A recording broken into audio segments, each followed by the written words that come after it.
반갑습니다. 김민규입니다.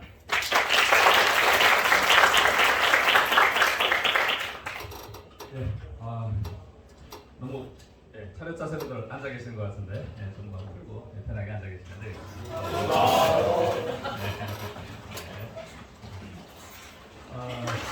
사장님이 일단 간단히 소개해 주셨는데 그래도 제가 제 소개해 드리는 게 충분인 것 같습니다. 저는 부산의 평양에서 출생했습니다. 그래서 김일성중학교에서 러시아 원문학을 전공했고요. 졸업 후 북한 내무성으로 공부를 했었어요. 2006년부터 2009년 사이 러시아에서 북한 사람으로 내경을 활동을 했고요.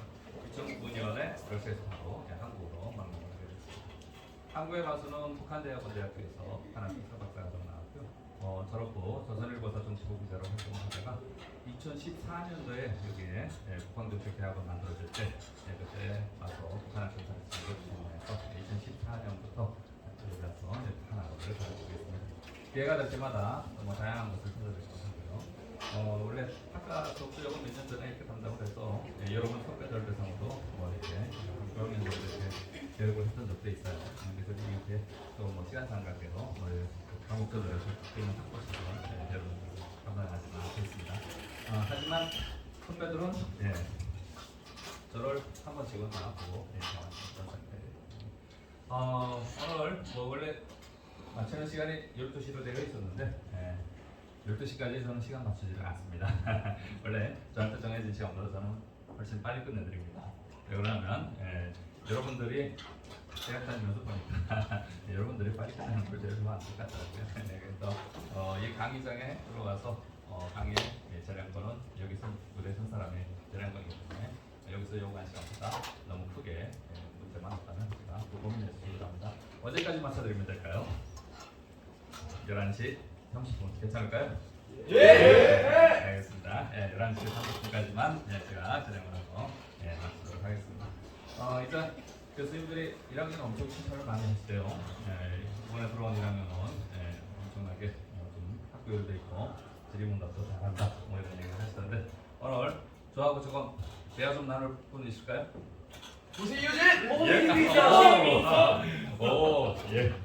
자, 그러면 이제 선들어주셨던 분들 적극적으로 제가 질문하면 답도 좀 해주세요. 예! 감사합니다. 자, 오늘 얼프게 두 가지 책으로 한번 나눠보도록 하겠습니다. 우리 한국에서는 북한 같은 나라를 전체주의 국가라고 합니다. 그래서 또 전체주의가 뭐냐 하는 것 좀 한번 알아보고요. 북한에서는 집단주의라고 하는데 그런 차이점들이 어떤 것들이 있는가 하는 것을 또 북한 시스템이라고 또 그런 시간이 됐으면 좋겠습니다. 자, 전체주의. 우리는 이렇게 정의를 하고 있습니다. 개인의 모든 것은 전체에 종속해야 한다는 사상 또는 그러한 정치 체제를 말한다 이렇게 얘기를 하고 있어요. 이게 언제 나온 이론이냐면요, 1930년대에 나온 이론입니다. 당시 이탈리아의 무솔리니가 등장하면서 파쇼와 관련된 부분을 전체주의로 규정을 하기 위해서 만들어졌던 이론입니다. 이후에 독일의 파시즘, 나치즘, 그리고 일본의 군국주의 이런 것들을 전체주의라는 용어 속에 담아서 우리가 쭉 표현했어요. 통상적으로 여러분들도 성장하면서 아마 부모님들한테 한두 번쯤은 들어보셨을 거예요. 북한 같은 나라를 얘기할 때 전체주의 나라, 전체주의 국가 이런 표현들을 흔히 들으실 겁니다. 근데요, 이게 시간이 지나면서 좀 문제가 생기기 시작합니다. 일단 2차 세계대전 끝나고 나서 사회주의 건이 생기면서 이 공산권을 우리가 전체주의라는 표현을 담아서 표현을 했습니다. 이후에 사회주의권이 붕괴했어요. 그럼에도 불구하고 이 전체주의 표현 계속 사용합니다. 어떤 나라를 상대로요? 주로 단일 종교 또 그리고 유해강을 가지고 있는 나라를 상대로 이런 전체주의 표현들을 계속적으로 사용을 시작했답니다. 여기부터 문제가 생기는 게 뭐냐? 그럼 전체주의는 자본주의 국가냐, 공산주의 국가냐 하는 질문을 했을 때 이 질문에도 답을 못하는 한계를 가지기 시작했다는 겁니다. 이 한계가 드러났다는 것을 뭘 가질까요? 학문적으로 쓸 수 있냐 없냐 하는 문제가 발생합니다.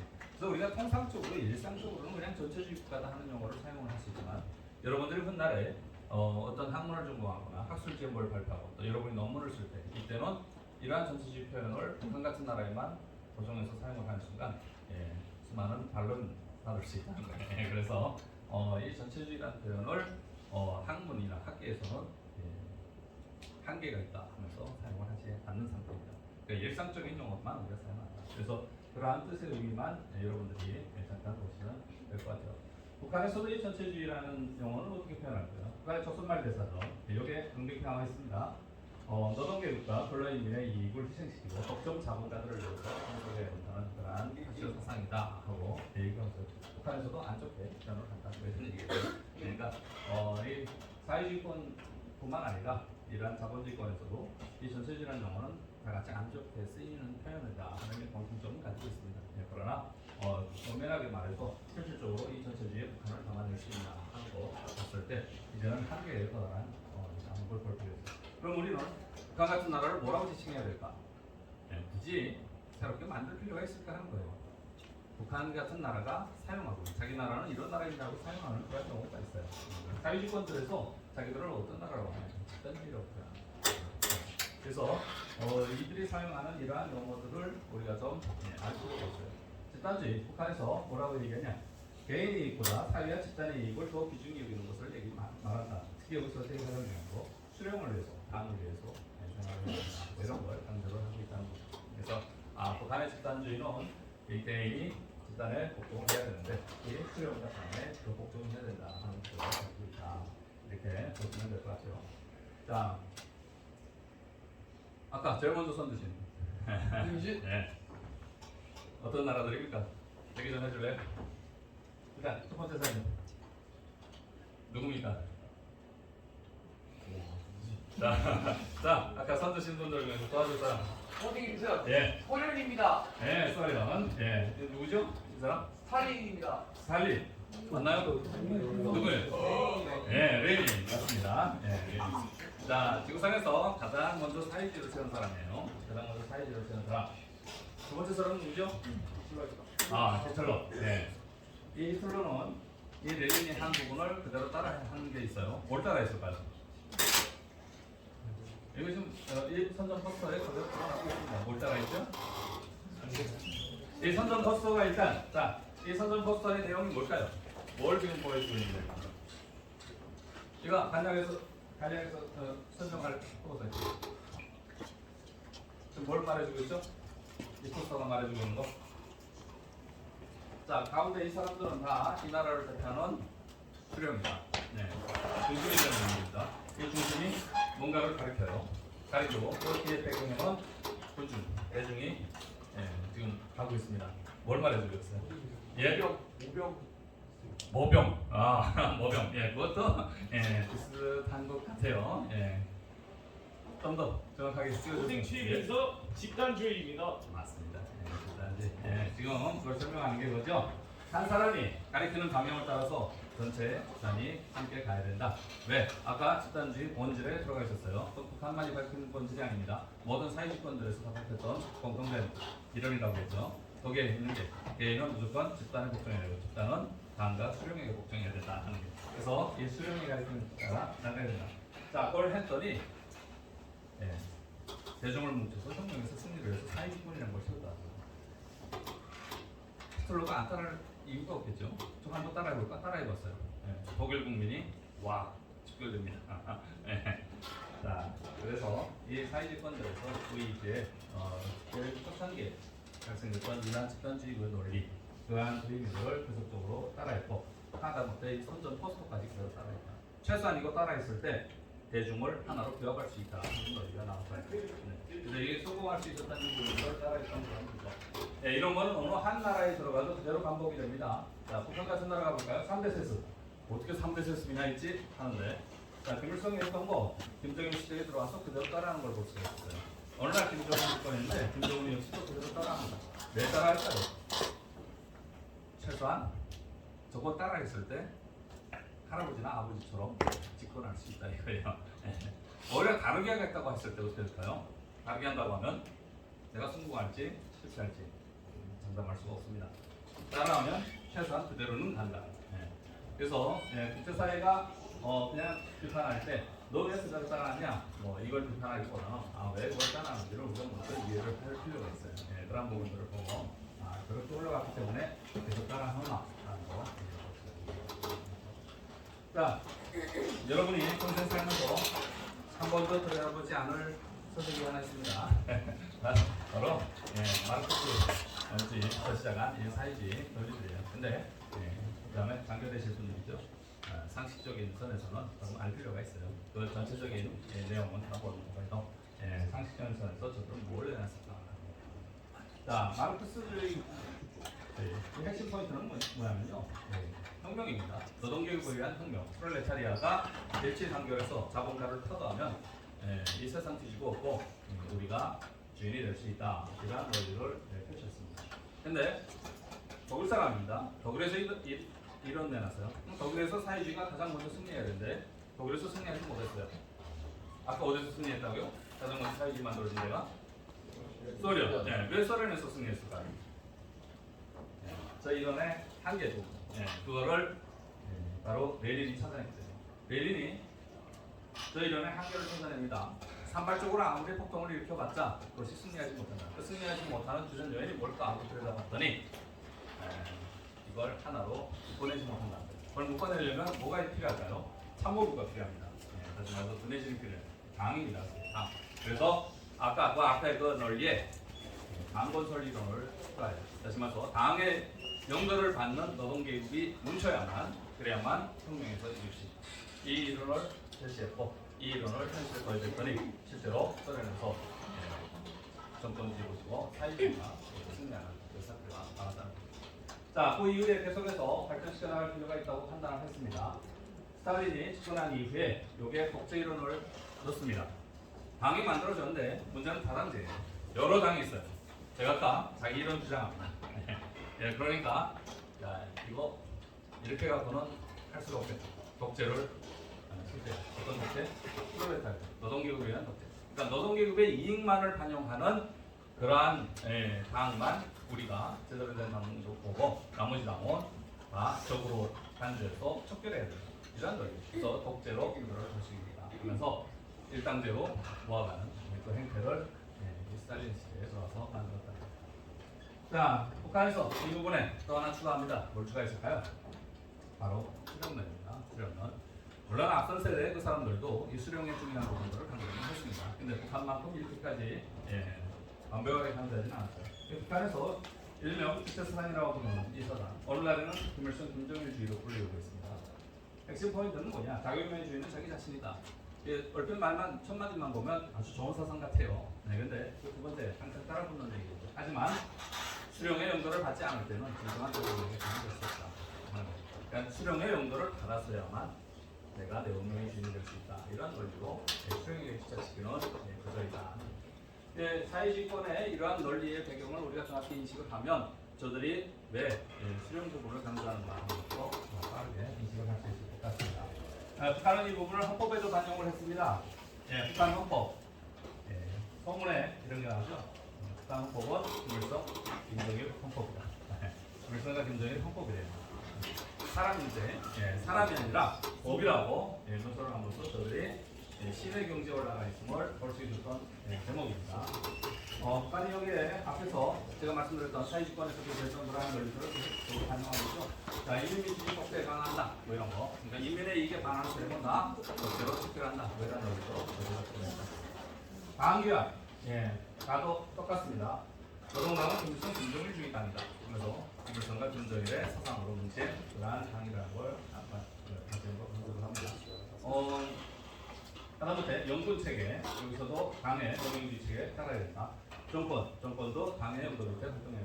단체도 당의 용도로 활동해야 된다. 그러니까 군, 정, 단체가 다같이 당의 용도를 받아야 된다. 이 당은 누구의 당이다? 김일성 김정일 때 뭐 이런 식으로 해서 이 수익적인 구조를 만들고 있습니다. 자, 우리 대한민국 상권 분립의 그러한 원칙으로 돌아가고 있습니다. 우리 상권 얘기해 보실 분 어떻게 나오는지. 자, 정답입니다. 입법부, 사법부, 행정부로 상권으로 나눠져 있는 그런 것입니다. 자, 그럼 북한은 어떻게 나눠져 있을까? 북한 어떻게 나눠져 있을까? 한번 대충 나눠보세요. 예? 나눠져 있지 않을 것 같습니다. 나눠져 있지 않다. 그러면 어떻게? 아니, 그렇습니다. 단일화. 정말일까요? 북한도 똑같이 저 3권으로 나눠져 있어요. 명칭만 다릅니다. 우리 입법부에 해당해서는 북한에서 최고위원회, 우리 사법부에 해당해서는 북한에서 중앙위 서울시장고, 우리 행정부에 해당해서는 북한의 국무위원회가 존재합니다. 자, 이 얘기 중은 북한도 권력이 마치 서로 견제하는 것처럼 보이는 그러한 시스템을 만들었다 하는 걸 볼 수가 있어요. 여기 보면 지금 김정은이가 이 손에 이렇게 들고서 지금 있습니다. 이거 뭘까요? 저 무슨 이 장면인지 같아요. 예, 찬반 뭔가 투표를 하고 있는 거죠. 네, 찬반 투표. 가장 대표적인 북한에 대한 찬반 투표 장면. 앞에 김정은만 손 들고 있는 데가 그 옆에 강도, 그 앞에 앉아 있는 사진. 아까 우리 후보생이 얘기한 것처럼 북한이 하나의 시스템으로만 되어 있다면 이 장면은 지금 왜 필요합니까? 왜 필요할까요? 아 예. 보여주기식. 오 역시. 일단 보여주기식이라고 우리 한국 사람들이 조금 그렇게 생각해요. 근데 정말 보여주기식일까 하는 부분에 대해서 한번 깊이 한번 우리가 생각해 볼 필요가 있습니다. 자 이제 우리 후보생, 네, 우리 후보생이 지금 이과 대표라고 가정을 하겠습니다. 네, 과 대표라고 가정을 할게요. 네. 아, 물론 대표 누구 따로 있겠지만, 네. 자 대표라고 가정을 하고 지금 대표로서 이 과에서 진행해야 될 부분들을 독단적으로 뭔가 지시를 합니다. 네. 어떨까요? 그러면 독재자가 되겠죠? 맞나요? 네, 독재자가 될 겁니다. 근데 독재자가 안 되는 방법이 있어요. 어떻게 하면 안 되죠? 대장님한테 같이 그렇죠. 맞아요. 혼자서 하는 게 아니라 예, 밑에 주관들에 있는 다른 간부들하고 함께 나눠서 뭔가를 하고 또 대중의 의견을 충분히 반영을 해서 뭔가를 전달을 하는 구조를 만든다면 독재자가 되지 않을 겁니다. 자, 북한도 이 김정은이가 혼자서 하나를 지시를 해서 전개를 하는 구조라면 이미 독재자가 되고 타도가 된 지 옛날일 겁니다. 우리 한국에서 심지어 학교에 가고요. 학교 다니는 학생한테 물어봐도 한국 사람들이 공통적으로 답합니다. 북한에서는 의사결정 어떻게 진행돼요? 하면 정훈이 혼자서 하잖아요. 이렇게 얘기를 합니다. 예. 정말 그렇게 하는가? 예. 정훈이가 할 수 있는 거 있을 수 있습니다. 뭐 여기 왔다가 이 강의자 의자 색깔보다 빨가요. 이거 왜 다 빨간색이야? 이거 파란색으로 바꿔. 이 정도는 할 수 있을 거예요. 근데 갑자기 왔다가 이거 지금 층고 높이 보니까 5층이에요. 이거 왜 5층 바뀌면 안 돼? 500층만 더. 가능할까요? 일단 500층 지을 수 있나요? 수 있습니다. 자, 근데 김정은이 얘기했어요. 북한에서 법이라고 하는 사람이 얘기를 했습니다. 500층 못 지으면 그러면 이제 어떻게 돼요? 못한 사람, 못 지은 사람들은 사용을 해야 될까요? 그럼 사용 얼마나 하면 500층 지어질까요? 안 되죠. 아무리 사용해도 500층 못 짓습니다. 그러면 계속 죽어나가는 사람들은 이제 또 100만 원을 그다음에 500 돌리게 됩니까? 네, 정훈이한테 돌리게 될 겁니다. 네, 그럼 정훈이는 더 이상 원할 수가 없어요. 자, 그러면 정훈이가 이 상태에서 이거를 아무리 500층 올리기 쉽다고 해도 그건 못 하겠죠. 그러면 이러한 결함을 범하지 않으려면 정훈이 좀 뭘 해야 될까요? 총장, 구속자 총장, 이리 와. 이거 몇 층까지 지을 수 있어? 일단 물어보겠죠. 네. 몇 층까지 올릴 수 있어? 최고로 올리면 몇 층까지 올릴 수 있어? 네. 대학 보면서 우리가 아무리 생각해볼까? 한 20층까지는 올릴 수 있을 것 같습니다. 충분해요. 그러면 정말 20층까지 올릴 수 있어? 네. 이제 한번 알아봐. 이거 꼭 들어가서 또 다른 학과장들 한 모여. 이거 학과장들한테 우리 이거 층 높이 지으려면 몇 층까지 할 수 있어? 20층까지? 아니면 뭐 15층까지 가나? 자, 이게 의견이 실현이 되겠죠. 자, 그럼 좋아. 니들이 15층 한다고 그랬어. 중간상 해야 돼. 예. 그럼 진짜 우리가 한다고 했잖아요. 우리가 한다. 예. 그럼 찬반 투표하자. 예. 투표해갖고 15층 올리세요. 예, 올릴 수 있습니다. 자, 다 손들겠죠. 그다음에 15층 못 올리면 그때는 예, 죽여도 의견 부릴 수가 없어요. 왜? 우리가 한다고 그랬으니까. 우리가 한다고 그랬으니까. 네. 바로 북한의 집단주의, 이러한 사회주의 국가들이 갖고 있는 집단주의의 의사결정 과정이라는 부분을 여러분들에게서 정확히 정훈이 혼자서 이거 의사결정 지은 건가요? 아닙니다. 네, 그렇게 얘기할 수 있겠죠. 그래서 우리 대한민국에서 가장 많이 실수하는 부분이다. 종무연합 의사결정을 하는 나라인데 김부자, 저 김실가가 대대선전 그들 혼자서 통치한 나라인데 저거 왜 하는 거죠? 이 질문이 소개될 수가 없어요. 우리가 의사결정 과정을 정확히 들여다볼 필요가 있습니다. 북한에서 이러한 의사결정 기구에서 가장 큰 거는 당중앙 전원회의입니다. 당중앙 전원회의가 어떻게 전개되는지, 또 군가회의들은 어떻게 전개되는지. 전원회의 첫날에 안건 상정되고, 안건 상정되고 1일차, 2일차, 3일차, 4일차, 5일차 협의회가 진행됩니다. 그 협의회는 각 국가별로 나눠져서 전개되죠. 그래서 말해서 이번에 이 건물 하나 20층 올리는데 필요한 부분들이 뭐냐 하는 것들을 세부적으로 논의하는 구조를 만든다.